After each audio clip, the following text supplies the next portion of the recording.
A very good morning, thanks for clicking on to the Monday edition of Vogan's US Outlook. We do have, of course, the ongoing southern stratospheric warming at the moment taking place, but we also have the models indicating the firm, deep negative of both the Arctic Oscillation and the North Atlantic Oscillation as we go, in response to the southern stratospheric warming.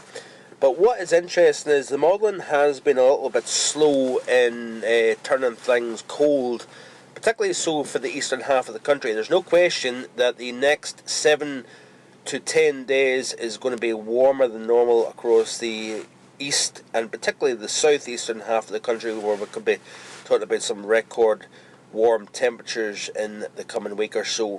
But it does look as if the CFSv2 is a little bit quicker now, changing the overall pattern from warm to cold.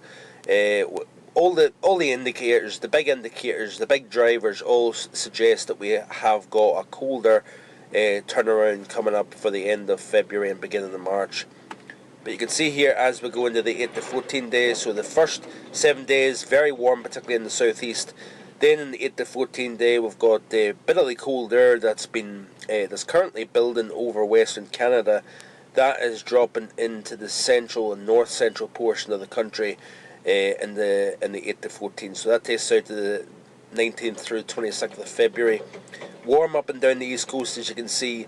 But then as we go into week 3, 15 through 21, you can see here that we are starting to turn colder, particularly so across Montana, if you notice, extending into the central plain states.